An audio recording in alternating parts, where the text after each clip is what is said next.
Parlez-nous de votre vie. Alors, toute petite jusqu'à aujourd'hui.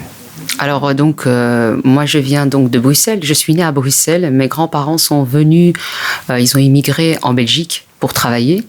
Et donc, mes parents ont grandi aussi en Belgique. Eux, ils vivaient assez normalement comme la société belge, c'est-à-dire en pattes d'éléphant à l'époque, dans les années 70.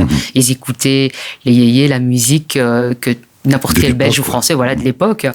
Et donc, c'était plutôt, on va dire, plus ou moins festif. Et puis, je suis née donc à Anderlecht, donc c'est juste à côté de Molenbeek. Vraiment, c'est Bruxelles.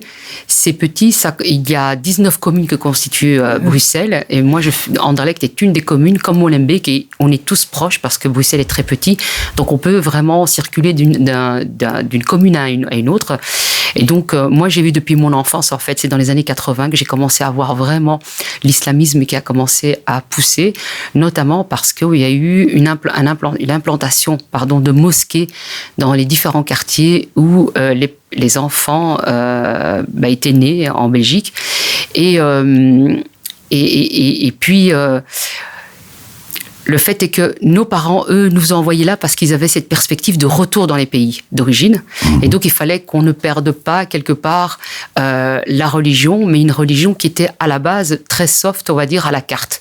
C'est-à-dire que les premières populations, les grands-parents, etc., quand ils pratiquaient l'islam, c'était un islam, ils faisaient les prières, etc., mais ils embêtaient personne. Sauf qu'à partir du moment où la nouvelle jeunesse qui va fréquenter ces mosquées-là vont avoir une éducation religieuse très stricte, fondamentaliste, qui vient du wahhabisme et aussi des frères musulmans. Et petit à petit, en fait, ce qu'on va nous apprendre, moi, c'est ce que j'ai entendu aussi, c'est que les Belges, ceux qui ne sont pas musulmans, c'était des gens impurs, sales.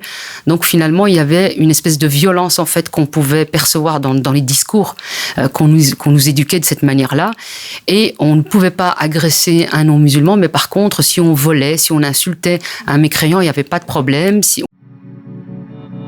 Radio Azul International, la radio sans frontières.